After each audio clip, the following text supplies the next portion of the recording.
Glória a Deus.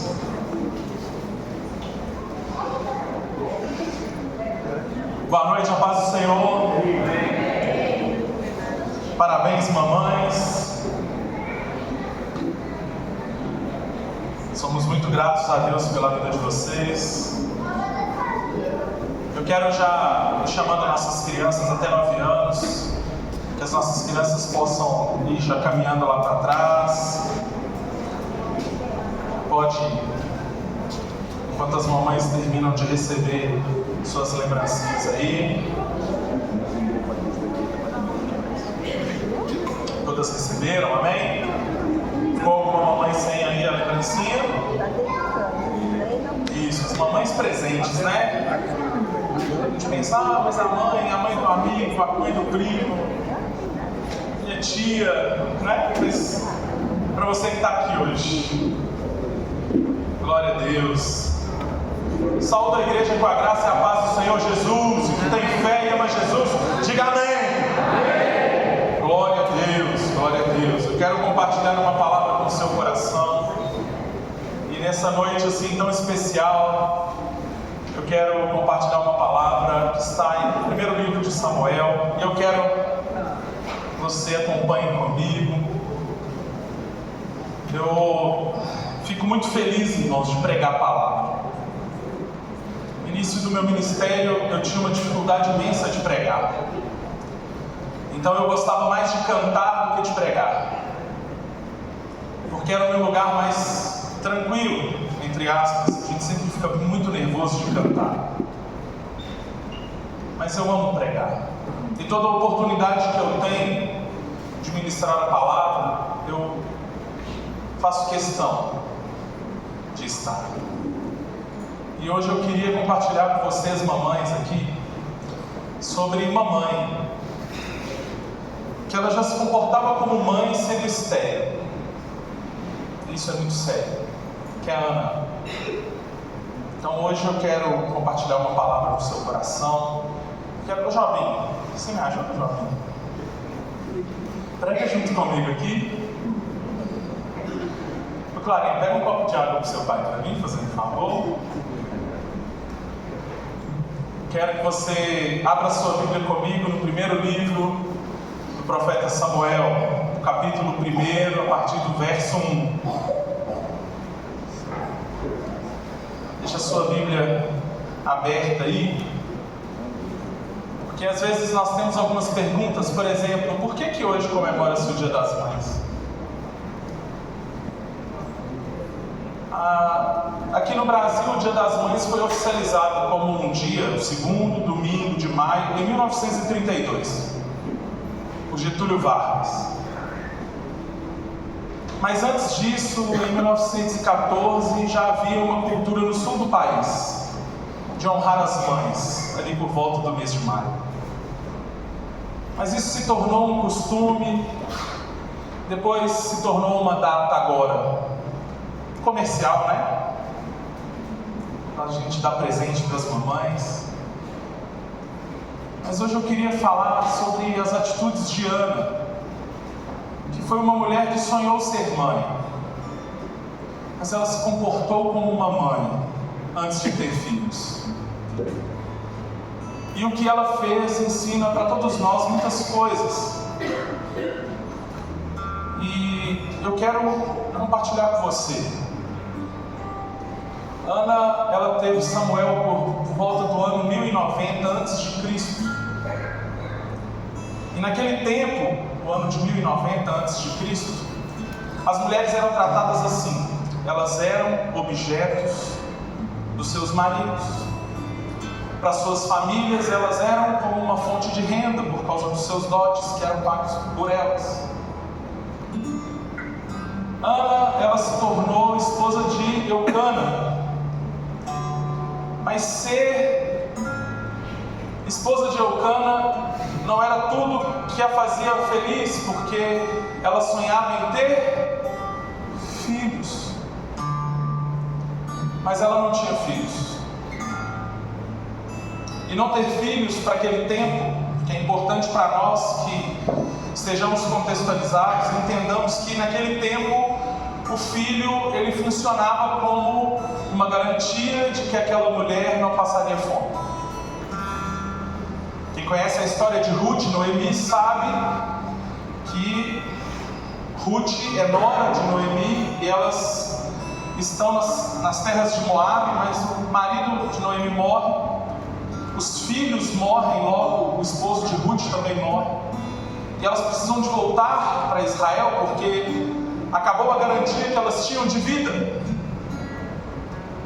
Então ter filhos era como que um seguro de vida, era uma maneira de estar segura num mundo inseguro. As mulheres elas não tinham muitos direitos, tinham mais deveres. E Ana era uma dessas mulheres, mergulhada nas suas lágrimas, nas suas dores, nas suas dificuldades. Estava Ana junto com o seu marido, Eucana. A palavra nos conta em Êxodo que o marido ele não poderia jamais depreciar uma esposa em favor de outra. Então ele não poderia ter duas esposas, tratar bem uma e mal outra. Isso era ilegal e dava direito legal para a esposa maltratada de ir embora e estabelecer um divórcio. Ana, ela não era maltratada. Nós vamos ver que ela era bem tratada. Ela era amada. Mas o ambiente era um ambiente de desgaste.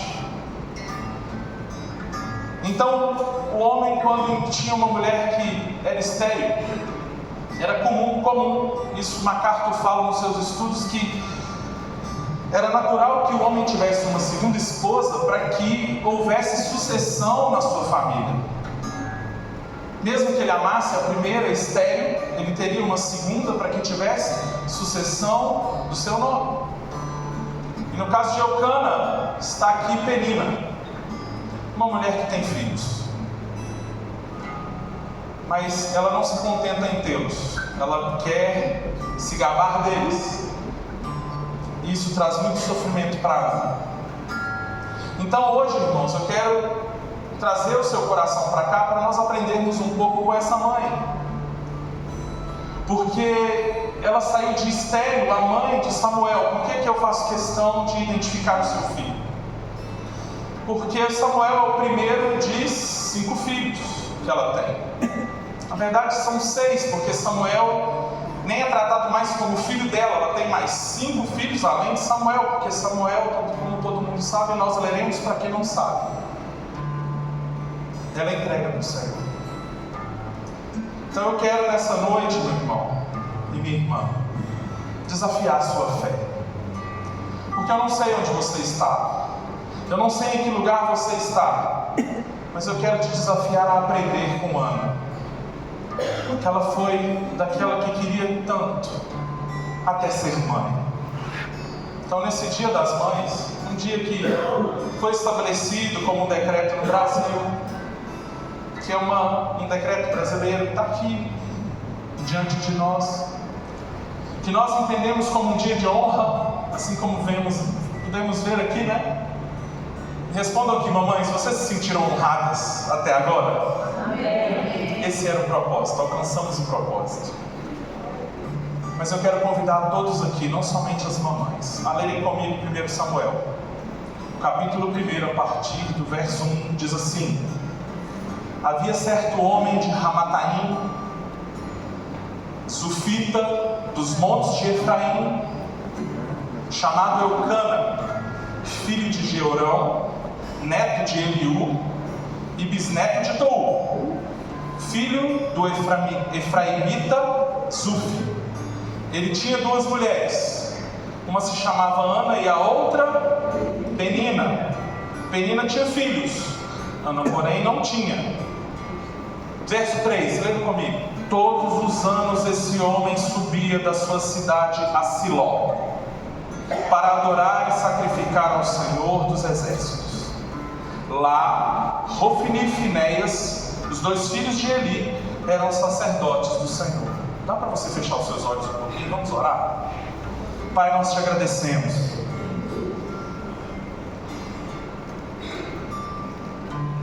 Porque é o Senhor quem segura na nossa mão, é o Senhor quem nos ajuda, é o Senhor que olha para nós, é o Senhor quem Deus tem socorrido-nos. E nós te agradecemos, Espírito Santo, porque o Senhor nos trouxe até esse lugar para ouvir uma palavra. E eu peço, Pai, que o Senhor ministre ao nosso coração. Nós precisamos de ouvir a Tua palavra e compreender, gerar fé em nós. Fale conosco, Senhor, temos fome e sede por mais do Senhor. Pai, em nome de Jesus, Senhor, nos ajude nessa noite a compreender, Senhor, o lugar que estamos. Aqui, Senhor, ao olharmos para a história de Ana e vermos a nossa própria história, Senhor. E se há alguém aqui estéril, se há alguém aqui que já não produz mais vida, Senhor, que seja transformado em nome de Jesus. Senhor, que o Senhor transforme em nome de Jesus. Pessoas com esterilidade, Senhor, para pessoas que produzem frutos, para a glória de Deus.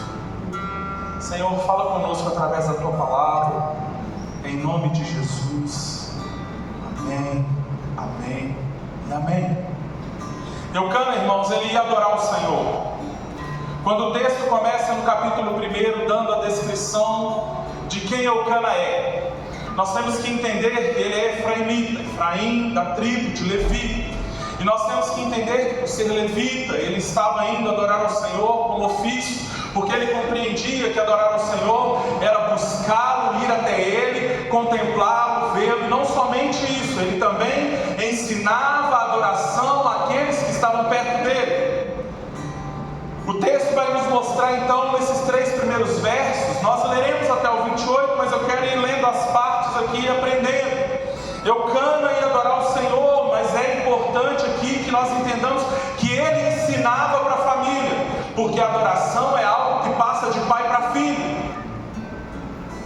Temos que entender, irmãos, que se nossa casa não é um ambiente de adoração, a adoração não será revelada na igreja. Sem adorar em casa, como adorar na igreja? Como iremos adorar na igreja se não há nenhum pingo de adoração na minha casa? A adoração começa em casa, no contexto de Eucana, com a criação dos animais que seriam sacrificados anualmente. Criava-se um animal, preparava-se um animal, e o animal tinha uma especificidade sobre ser macho, não ter manchas, não ser manco, não ter defeitos, e eles eram criados para ser ofertados ao Senhor. Quando as crianças olhavam em casa e iam brincar com os animais, eles falavam: não, esse é do Senhor. E eu quero te perguntar nessa noite: há ambiente de adoração na sua casa? Porque, meu irmão, do que adianta para nós sermos belos cantores, sermos aqui nesse lugar lindos adoradores, se em casa não há adoração, se em casa não há preparação e sacrifício? Que adianta pôr o dedo na cara do marido e da esposa, brigar, xingar e vir aqui e cantar assim: mar, me submergira tu. Onde o Senhor está mesmo? Eucana está preparando um ambiente de adoração, onde os seus filhos levitas estão sendo ensinados. Eucana, ele está construindo a adoração em casa e levando ao templo. Será que dá para a gente entender que a adoração a gente constrói em casa e leva ao templo? Você recebe essa palavra nessa noite? Os adoradores que adoram em espírito e em verdade. Jesus falou no capítulo 4 de João para aquela mulher samaritana, ele fala: olha, a adoração tem que ser em espírito e em verdade. Que verdade há quando o ambiente não adora em casa, mas a adoração na igreja, ela flui? Eucana já sabia que a adoração se entrega no templo, mas se constrói em casa. Você recebe isso nessa noite? Eucana sabe que produção de adoração é feita em casa. O templo, ele irá receber o reflexo do que há na minha casa. O desafio, irmãos, é termos um altar em casa, igual temos um altar no templo.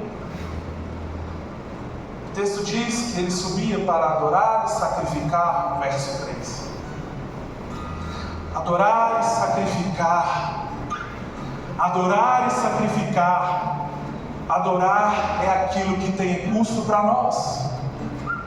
Quantas vezes oferecemos o que não nos custa nada? Só vou na igreja se o tempo estiver bom, eu estiver disposto, tiver dinheiro e tiver carona. Se faltar um desses, eu não vou. Só ofereço adoração se estiver dentro dos meus interesses. A adoração que te custa é aquela que você canta quando não tem palavras para falar. Quando você é sufocado pelas suas lágrimas e as vem derramar nesse lugar. Isso é a adoração que te custa. Quantas vezes você não quis? Eu não quero ir. Eu não quero ir. Eu não quero ir. Eu não quero ir, eu não quero ir. Boa noite, a paz, boa noite, a paz, boa noite, a paz. Eu não quero, mas eu estou, porque a adoração é aquilo que me custa. E nós queremos entregar, nós queremos adorar, nós viemos também para buscar, mas em nome de Jesus, a adoração deve ser algo que te custe. Porque não só vem a igreja se todos os pontos aqui estiverem adequados e alinhados junto com os planetas. Se der tudo certo, eu vou. Se não der, eu não vou. Que tipo de adoração nós oferecemos quando não temos nem o trabalho de estar aqui?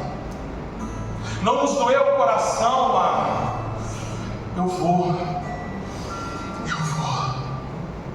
Como ministro de louvor, diversas vezes eu tive vontade. Sabe de quê? De não estar.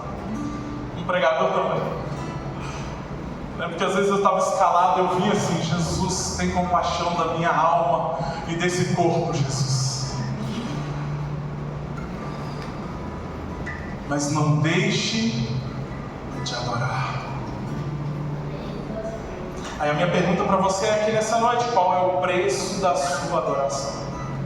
O quanto tem te custado adorar em casa e adorar aqui? Porque adianta só adorar em casa? Hebreus diz que não. Tem sido o costume de muitos, diz Hebreus, abandonar o convívio da comunidade. Adianta só adorar aqui, que em minha casa explode bico, pé, cachorro, xingo, papagaio? Adianta? Não. Adoração é o que você produz em casa. E Eucana aprendeu.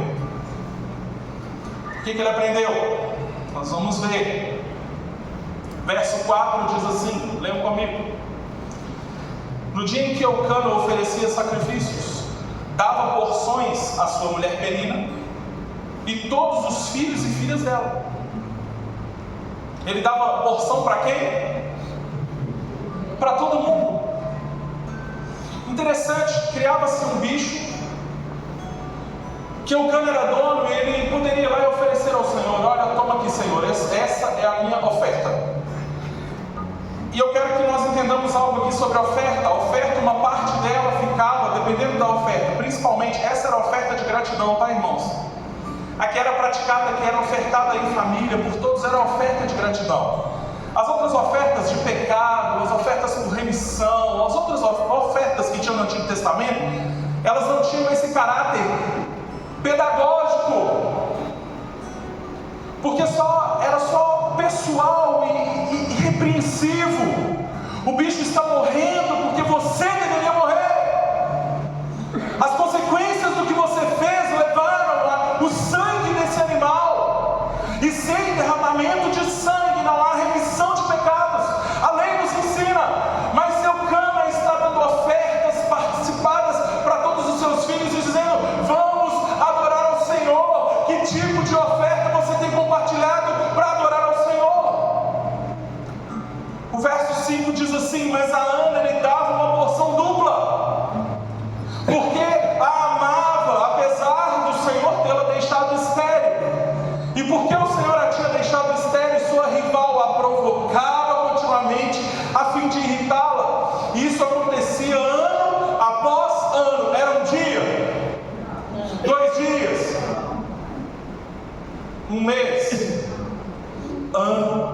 após ano.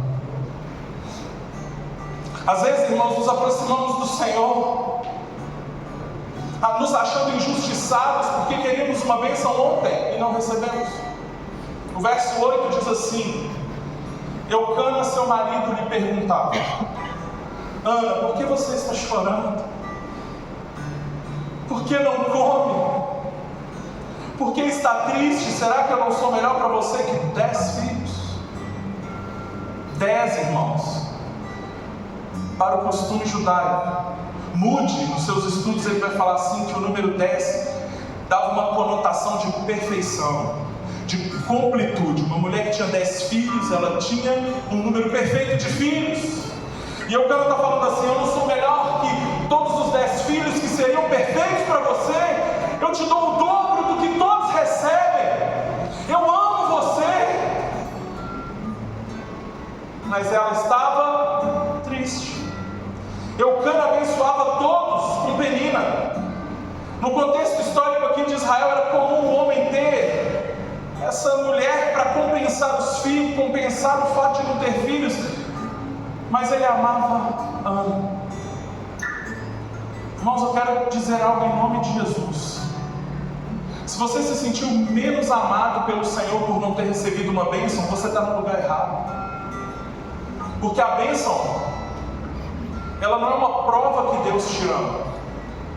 A prova de que Deus te ama é Jesus ter vindo nessa terra, ter se sacrificado numa cruz, morreu e ressuscitar ao terceiro dia. Será que não podemos ser gratos? Ou em nome de uma casa, do dinheiro, ou de coisas que queremos, iremos ficar apontando dentro do céu? Ah, mas o Senhor não me dá, me dá, me dá. Ana recebia uma porção maior de todos, somadas as porções de todos, a dela era o dobro. Ela era protegida e honrada, mas o problema que afligiu o coração de Ana era a garantia. Ela não tinha garantia para o futuro. Eu posso fazer uma pergunta? Será que você tem problemas com garantia a respeito do seu futuro? Porque com relação ao seu futuro, Jesus já comprou. Ele já comprou. Eu aprendo com Ana que se ela ficava insegura com o fato de não ter filhos, e não ter filhos a deixava insegura, insegura eu não ficarei, irmãos. Porque o que Jesus fez por mim foi o suficiente para que eu ponha os meus pés nesse chão. Olhe para o meu futuro e descanse, sabendo que o Senhor é quem tem cuidado de todas as coisas, porque o tempo não pode contê-lo. O Senhor é o Deus do passado, do presente e do futuro. Esse é o seu Deus. Então por que não adorá-lo? Essa mãe angustiada, ela me ensina. Ela me ensina. Então, em nome de Jesus, eu quero te pedir algo aqui nessa noite. Aprenda a entregar o seu futuro para o Senhor. Aprenda a descansar nas mãos do Senhor. Aprenda a confiar. Ah, Gabriel, então eu vou parar agora, não vou trabalhar mais, não vou fazer nada, só vou ficar parado esperando. Não. Não, porque Ana não ficava em casa, ela subia para adorar. Ela subia. Ana, mesmo nesse ambiente de dor, de perseguição, nesse ambiente onde o culto mostrava para ela que ela era incapaz, inferior, ela ainda estava lá. A tristeza, a perseguição, a esterilidade não paralisavam Ana. Ana estava lá, no lugar da adoração. Não se permita paralisar. Fala assim: eu não vou parar. Eu não vou parar. Eu não vou parar. Talvez ela não tinha muitos motivos para adorar. Se ela somasse assim: olha, eu queria ter um filho, não tenho. Eu queria ter tranquilidade aqui nessa casa, eu não tenho. Eu queria ter o sossego de deitar e dormir, eu não tenho. Esses meninos acordam cedo, correm para lá, correm para cá. Fico lembrando que não posso ter filhos, No dia que o menino foi derrubar o negócio, a Ana falou: cuidado para você não derrubar. A menina falou assim: não fale com meu filho. Ele é meu filho. É um ambiente opressor. É difícil. Mas Ana não deixa de adorar. Está difícil? Adore. Está difícil? Adore. Está complicado? Pode falar. Está ruim? Estou triste? Adore. Eu trouxe lágrimas hoje. O que eu vou fazer? Adorar. Eu não vou jamais retroceder. Eu vou continuar subindo até Siló. Glória a Deus. Continue adorando ao Senhor, meu irmão. Entenda que o Senhor, Ele requer muito pouco de nós. Entrega do que somos, adoração. Isso é tão pouco. Pensa. Você já leu Levítico? Você já leu os 6 primeiros capítulos de Levítico? Você já viu como eram feitas as ofertas ao Senhor dos animais e da maneira como era feito? Quando você tinha que levar um animal perfeito, ele tinha que ser examinado pelo sacerdote, e se ele estivesse perfeito na sua opinião, mas na opinião do sacerdote não estivesse, o animal era rejeitado. Aí você tinha que arrumar outro animal para colocar no lugar. Era um esforço adorar ao Senhor. E hoje o que a palavra nos diz em João, no capítulo 4, é que Deus é Espírito e importa que os seus adoradores o adorem em Espírito e em verdade. Então adore, irmão. Está difícil? Adore. Não deixe de subir a Siló. Não deixe de adorar o Senhor. Não deixe de adorar o Senhor. O texto vai nos dizer, no verso 9, leiam comigo, por favor. Certa vez, quando terminou de comer, fala comigo assim: terminou de comer. Isso, é bom que fique com essa informação.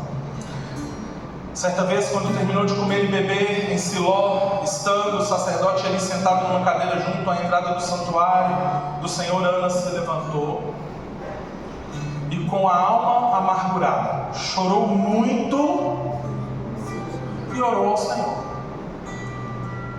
O verso 11 diz assim: e fez um voto dizendo: ó Senhor dos exércitos, se tu deres atenção à humilhação da tua serva, te lembrares de mim e não te esqueceres da tua serva, mas lhe deres um filho, então eu o dedicarei ao Senhor, e por todos os dias da sua vida o seu cabelo e a sua barba nunca serão cortados.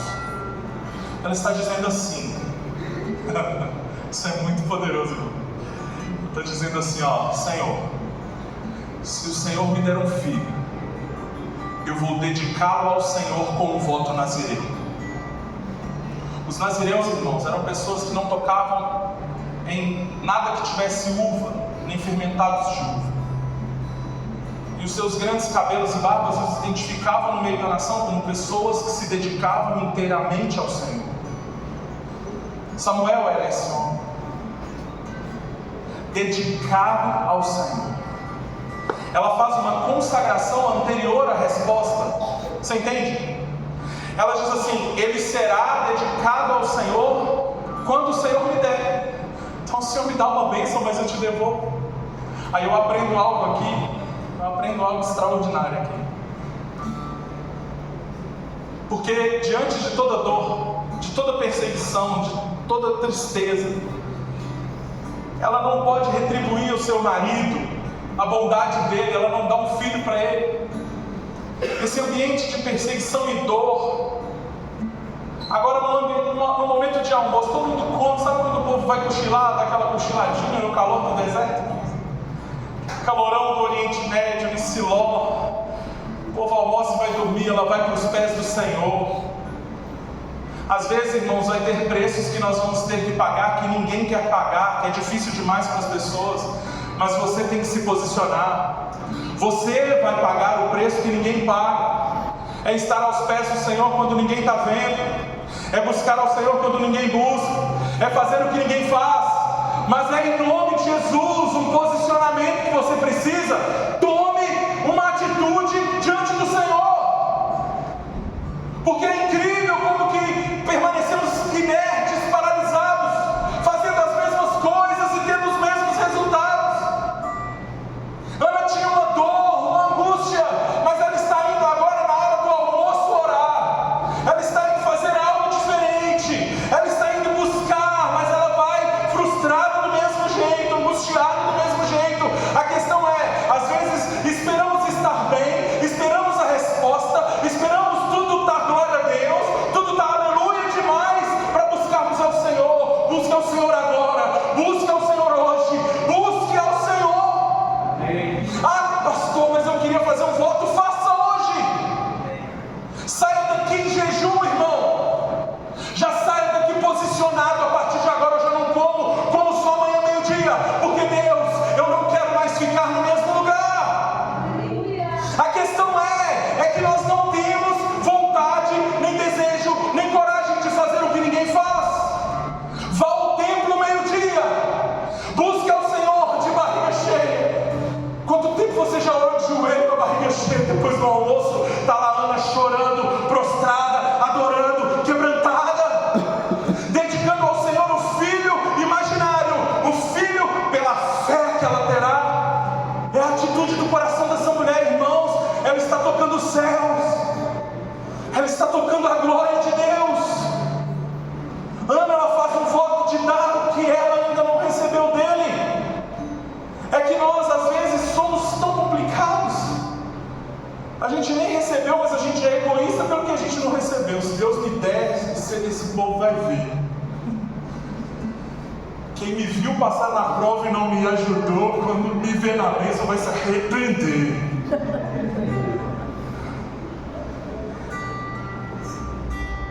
O seu coração está disponível para fazer um voto com Deus? E eu quero deixar bem claro aqui que biblicamente voto fala de consagração, entrega, rendição, humilhação, quebrantamento, arrependimento, não fala de dinheiro. Hoje a linguagem de voto aqui no Brasil, século 21, 2026, fala assim, está disposto a fazer um voto, já é de 150, de 10, não é? Porque está mais fácil pagar para ter a bênção do que se render para ter o dono da bênção. É mais fácil você dar dinheiro para alguém que ore por você do que você se render na hora do almoço. É mais fácil buscar o profeta do que buscar o Deus da profecia. É muito mais fácil do que se render, se arrepender, fechar a boca de caçapa que fala palavrão, que desonra o nome do Senhor em casa.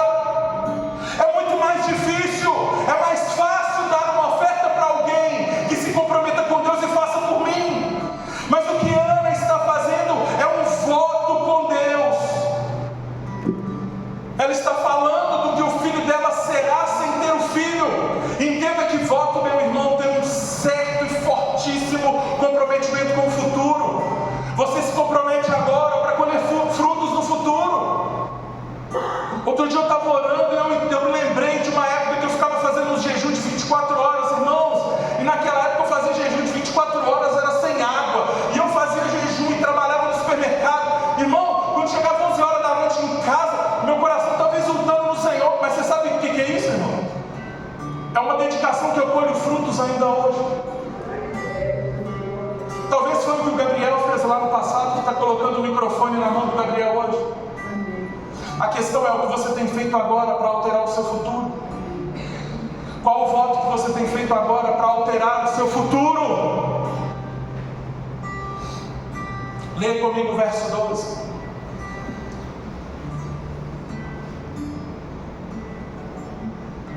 Enquanto ela continuava a orar diante do Senhor, Eli observava sua boca.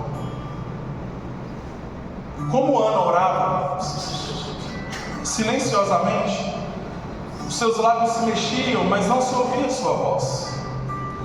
Então ele pensou que ela estivesse embriagada. E lhe disse: até quando você continuará embriagada? Abandone o vinho.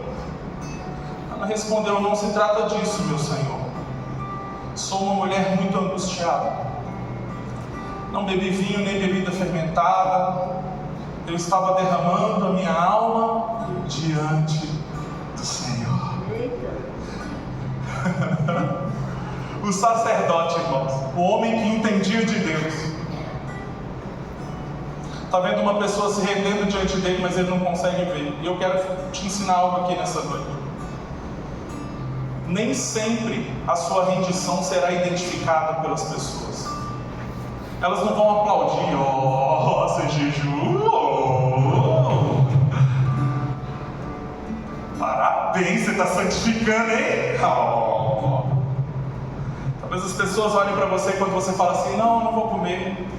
Ah, você é besta agora? Não vou beber não. Ah, vai beber.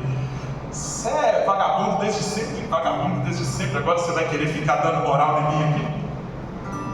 As pessoas não saberão que é você e Deus. Mas você está disponível para ser você e Deus sem ninguém te aplaudir?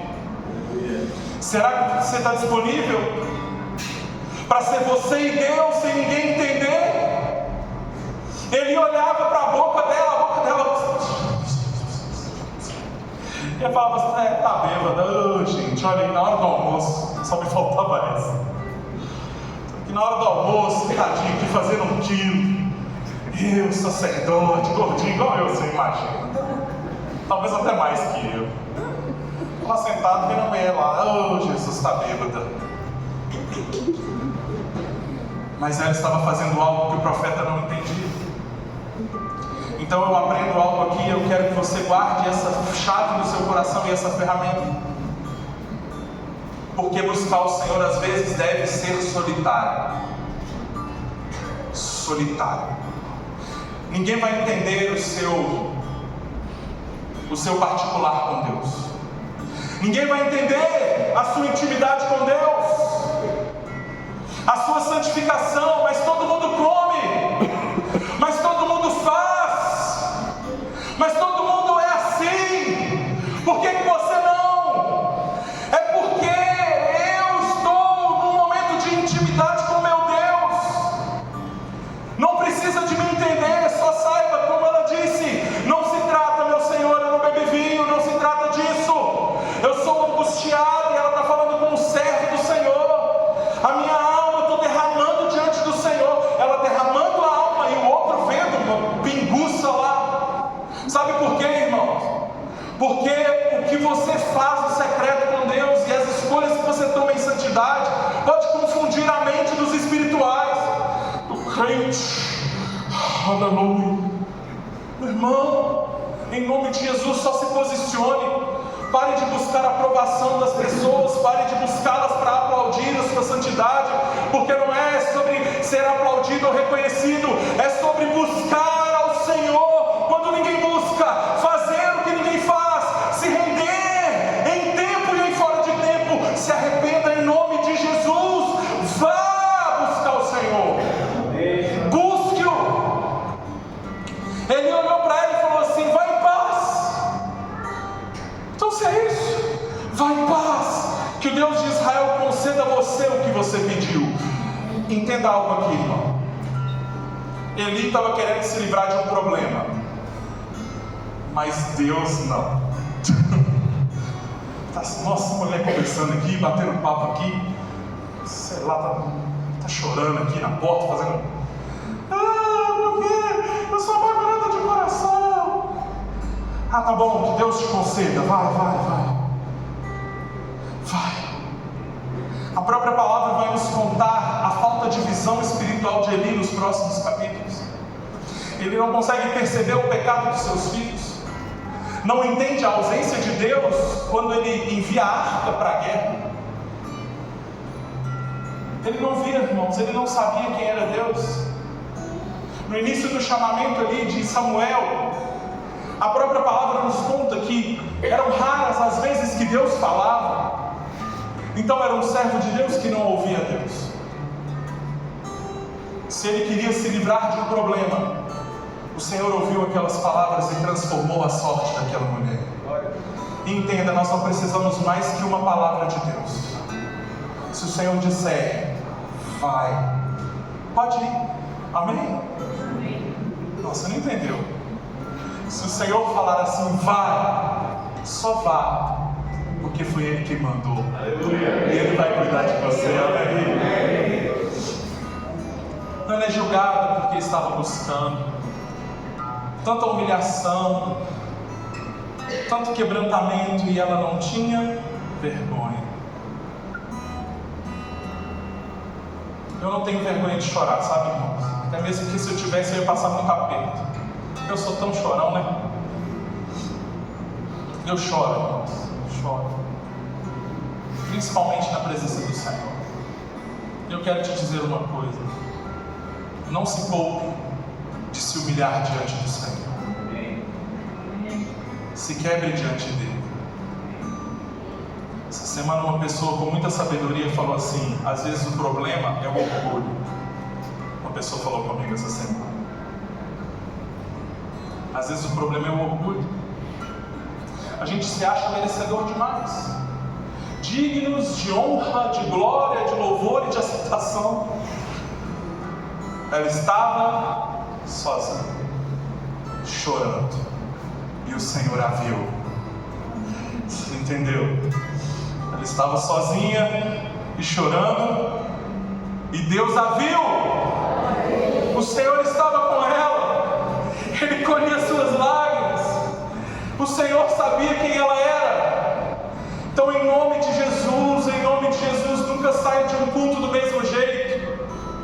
Entregue tudo para o Senhor aqui. Adore ao Senhor. Não olhe para o relógio e pense: bom, que horas está acabando aqui para eu ver o Fantástico, os gols.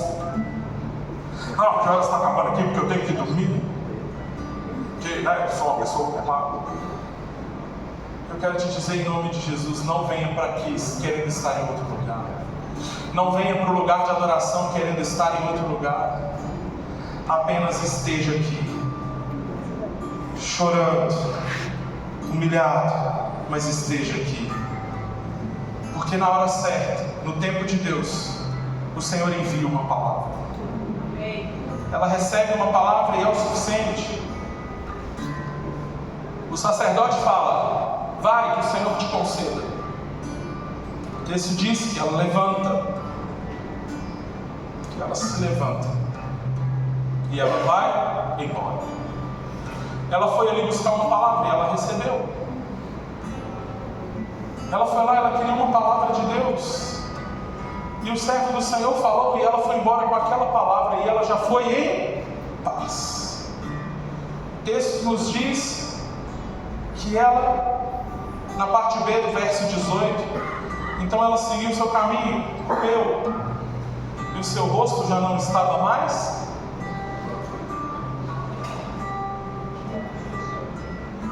Você sabe sorrir no momento mais difícil da sua vida? Você consegue não estar abatido? Você consegue confiar nas promessas do Senhor agora, hoje?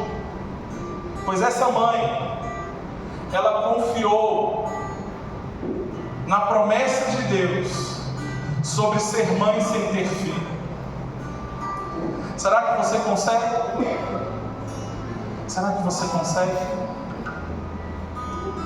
O texto diz no verso 19, leiam comigo, eu estou caminhando para o fim. Na manhã seguinte, eles se levantaram e adoraram o Senhor, então voltaram para casa em Ramá. Eucana teve relações com a sua mulher e o Senhor se lembrou dela. Assim Ana engravidou e no devido tempo deu à luz um filho e deu-lhe o nome Samuel, dizendo: eu o pedi ao Senhor. Deus escolheu abençoar. Devemos compreender que essa mãe, ela foi lembrada por Deus, e que o nosso Deus, ele é soberano, e Ele conhece o nosso coração. Se o filho viesse antes do voto, ele somente seria um instrumento de briga com a Penina. Agora eu tenho um filho também. Olha para o meu filho para você ver.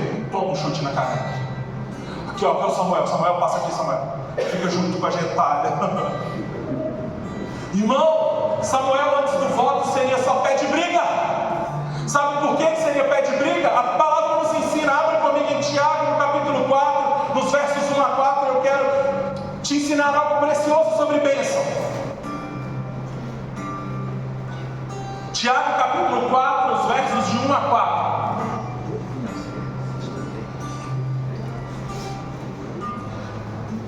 Abra na sua Bíblia, risca esse versículo assim, ó. De onde vêm as guerras e contendas que há entre vocês? Não vem das paixões que guerreiam dentro de vocês? Vocês cobiçam coisas, mas não as têm. Matam e invejam, mas não conseguem obter o que desejam. Vocês vivem a lutar e a fazer guerras. Não têm porque não pedem. E quando pedem, não recebem, pois pedem por motivos errados, para gastarem seus prazeres adúlteros. Vocês não sabem que a amizade com o mundo é inimizade com Deus? Quem quer ser amigo do mundo, faz-se inimigo de Deus. É que às vezes nós queremos uma bênção para esfregar a cara das pessoas. Nós queremos algo de Deus para a gente provar que a gente é bom mesmo. Sou bom mesmo. Toma minha carteira na sua cara de abençoado aqui. O motivo está errado, a razão está errada, o coração está errado, o tempo está errado e a gente quer ser abençoado. Talvez a bênção não veio. Por quê? Porque você está no tempo errado em Deus. Ajuste o tempo em Deus. Ajuste o tempo em Deus. Se humilhe diante do Senhor, se quebre diante dele, volte aos pés. Olha o que essa mãe fez. Irmãos, eu não sou Deus e não entendo sobre a soberania de Deus e como Ele faz as coisas em seu tempo. Mas antes da oração e quebrantamento e voto não tinha neném. Mas agora tem oração, quebrantamento e voto, agora tem neném. Antes o neném era um seguro de vida. O neném era uma maneira de, agora eu vou me assegurar aqui, vou ter uma criança para cuidar de mim quando eu for velha. Então a bênção está no lugar errado, o neném não vem. Mas quando ela fala assim, Senhor, o que o Senhor me der, eu te darei. Porque nada que o Senhor me der, me terá. Tudo que eu tenho é do Senhor. Será que você tem capacidade de dizer isso? Tudo que eu tenho é do Senhor. Tudo que eu tenho é do Senhor. A palavra nos diz que o bebê vem. Mas o problema é quando nós queremos coisas que não podemos ter. Há uns anos atrás eu me lembro que eu estava orando e o Senhor me fez. Eu estava vendo uma reportagem sobre supercarros, uma Ferrari. De repente veio uma pergunta no meu coração assim: se um bebê pegar uma Ferrari para dirigir, dá certo? Na minha cabeça eu pensei assim: se o bebê pegar uma chave de uma Ferrari de R$1 milhão, o que ele vai fazer? Nossa, com a chave. Ele vai coçar o dente, né? Com a chave de uma Ferrari de 1 milhão. Ele vai dar uma lambida nela assim, morder. Vai jogar no chão, não é? Mas é uma chave de uma Ferrari de 1 milhão. Aí o Senhor me explicou: muitas vezes vocês não recebem porque vocês não têm condições de receber. Aí quando eu conheci o texto de Tiago, eu falei: Senhor, agora eu entendo. É que às vezes nós não estamos preparados e nem queremos estar prontos para a bênção de Deus. Cuidado. Para que o que você quer não te afaste de Deus. Para que o que você tem não te roube de Deus. Mas olhe para aquilo que o Senhor te deu, te dá e te dará. E deu o nome assim: eu pedi ao Senhor, Ele me deu. E tudo que eu tenho é de... Você pode falar mais forte? Tudo que eu tenho é de Deus. Só mais uma vez para ficar na mente. tudo que eu tenho é de Deus. Glória a Deus. Aleluia.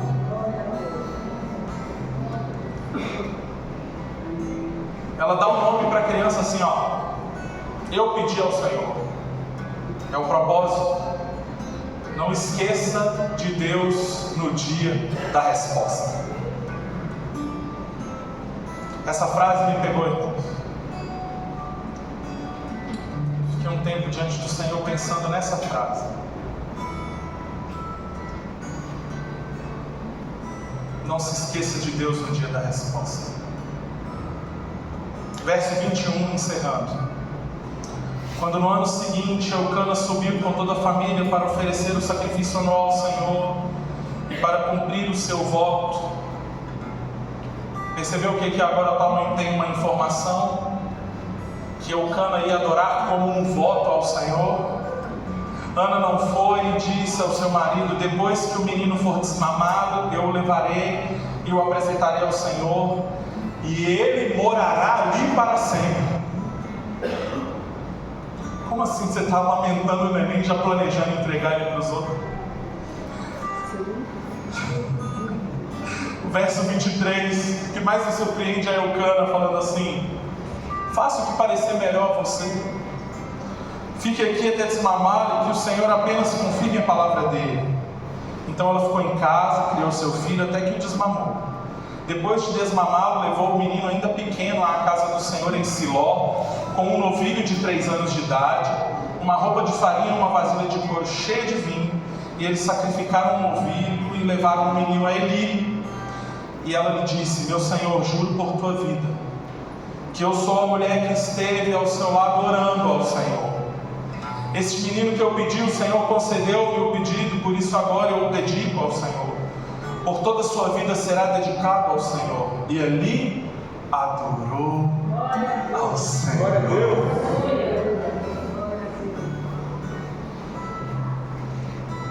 Quantas vezes as bênçãos nos afastam? Não permita que uma bênção de Deus te afaste do Senhor. Aprenda com essa mãe que voltou para os pés do Senhor. Ela voltou para o lugar que amargava estar, para o lugar onde ela derramou lágrimas, e ali adorou o Senhor.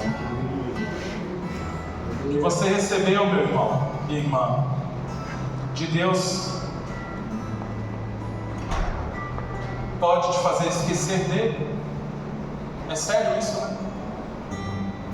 Me pergunto aqui para não correr o risco: o que eu tenho que me roubaria de Deus? O que eu tenho que não me permite estar fiel ao Senhor? O que eu tenho que me rouba de Deus? O que você tem que parece ser tão precioso que te deixa longe dele? Ela voltou ao lugar do choro, agora sorrindo. O lugar onde ela chorou estéril, agora ela volta sorrindo mãe. E os nossos sonhos, eles podem mudar sim a nossa condição, mas jamais deve mudar o nosso coração de adorador. Uma bênção pode mudar a nossa condição, de pobre para rico, de necessitado para abastado, de triste para feliz, mas jamais deve roubar o seu coração aquilo que você tem. Jamais deve mudar o seu coração, porque bênção passa, adoração começa aqui e se eterniza na eternidade, amém? Adoração começa aqui e se eterniza em eternidade. Nós estamos aprendendo a adorar aqui. Bênção, ela vai passar. Bênção tem prazo de validade. Você compra um carro novo, meu Deus, o meu carro, olha o motor, olha o vidro, olha o alarme, olha. Passa um ano e você fala assim: eu quero trocar de carro. Nós, carros, começou um barulho na suspensão. Esse carro foi fechar a janela, ficou só na metade quando estava chovendo. Ou um carro miserável. Mas ele era bênção, agora é um carro miserável. Por quê? Porque bênção passa. Mas o seu coração de adorador deve ser eterno, iniciado aqui, movido aqui, aquecido aqui, preparado aqui para a eternidade. Nada do que você tem você levará. Em nome de Jesus, prepare-se para a eternidade, porque as coisas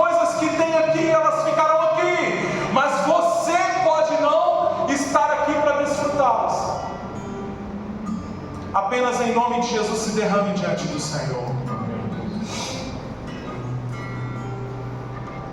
Nesse dia das mães, lembre que o sofrimento não deve jamais te distanciar do Senhor.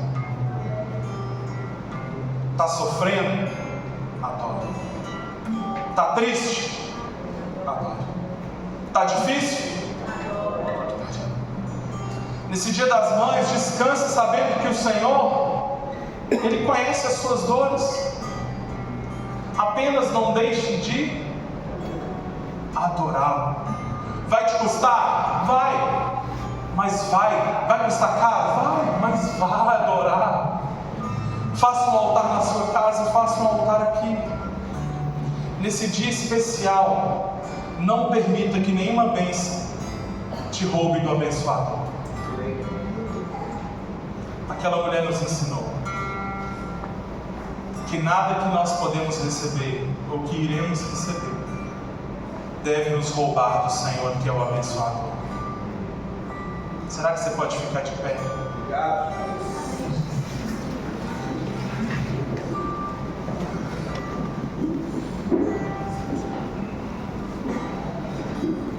Essa é a casa do seu Pai.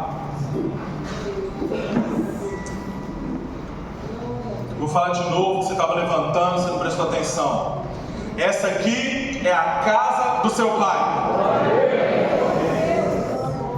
É o lugar de você consertar e fazer ajustes. É o lugar de você voltar. É o lugar de você se render de novo. É o lugar onde Ele está com os braços te esperando. Quero te dizer em nome de Jesus, é sério isso. O Senhor me trouxe aqui nessa noite com um propósito, que é o de ajustar a maneira como você tem adorado ao Senhor. Aquela mãe, ela nos ensinou, de estéril a mãe. Eu quero te dizer algo nessa noite. Talvez a esterilidade pode estar na sua vida se mostrando em serviço, não produz mais.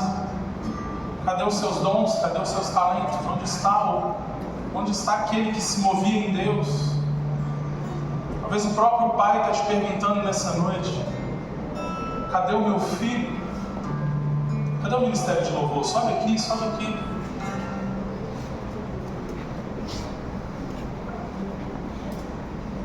Casa do Pai, irmãos, é o lugar mais seguro para nós estarmos. Nos seus braços eu quero descansar, correndo irei pra te abraçar, meu Pai. Tu és a minha herança, meu Pai, razão da minha vida, meu Pai. Tudo que eu preciso está em Ti.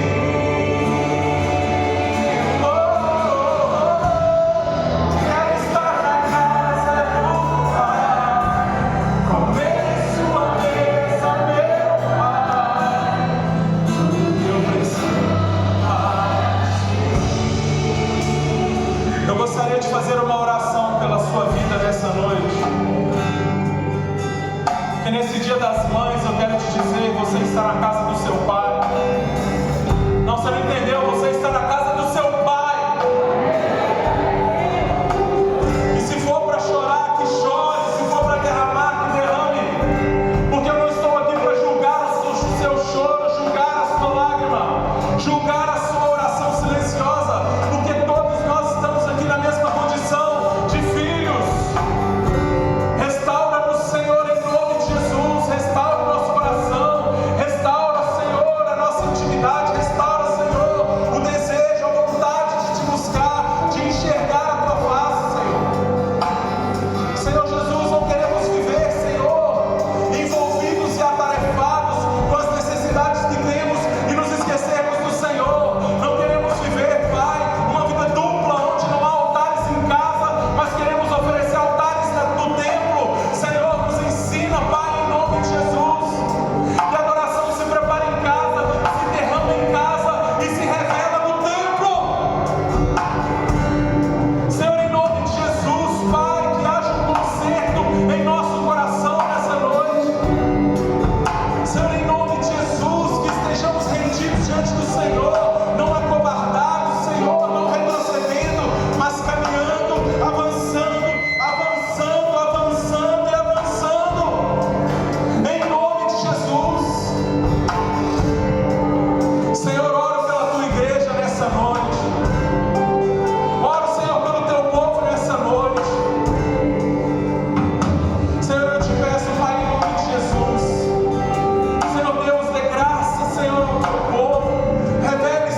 lugar, que andou longe dos caminhos do Senhor.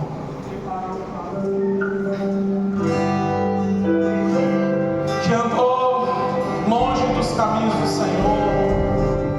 E que de repente você quer voltar para os braços do seu Pai. Essa é a sua noite. Pastor, eu andei longe, eu me apeguei a tudo que eu tinha e andei longe. Eu quero voltar para os braços do meu Pai. Sai do seu lugar e vem aqui à frente, nós vamos orar com você.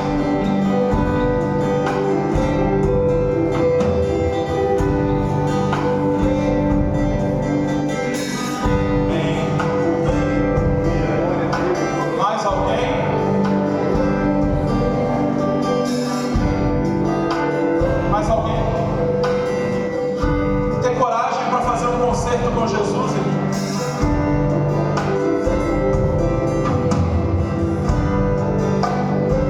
você quer voltar para o Senhor? Pastor, vou ficar com vergonha porque para todos eu estava lá, mas como que eu volto? E as pessoas o que dirão? Ninguém aqui está lendo os seus lábios, nem fazendo juízo sobre sua condição, como fez Eli. O que nós iremos fazer aqui é apresentar ao Senhor filhos que voltaram para a casa do Pai. Eu não vou insistir. Se você nunca fez isso, nunca tomou uma decisão de entregar sua vida para Jesus e quer fazer isso nessa noite, entregue sua vida para Jesus.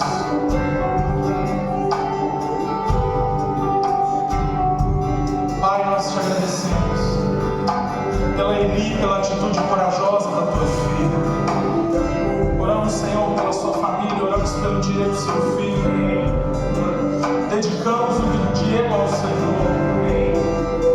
Senhor, o Diego é teu, te pedimos guarda, Senhor, filho da Eli. Sabemos as lutas que a tua filha enfrenta, mas o que eu te peço é para essa mãe nessa noite. Renova as forças dessa mãe. Dê graça e garra ela em nome de Jesus. Para continuar orando, continuar buscando, continuar se humilhando. Porque eu creio num tempo de bênção em nome de Jesus. Senhor, derrame da tua bênção sobre a vida da Eli, Senhor. Dê graça a ela, a sua família, o seu casamento. Senhor, em nome de Jesus, a vida do Diego, Deus. Senhor, em nome de Jesus, Pai, dedicamos ao Senhor, Senhor, e te agradecemos e cremos, Pai, que o teu filho voltará para a casa do Pai, e nós teremos mãe e filhos prostrados diante do Senhor, em nome de Jesus, Pai. Nós oramos, te agradecemos em nome de Jesus, amém, amém e amém.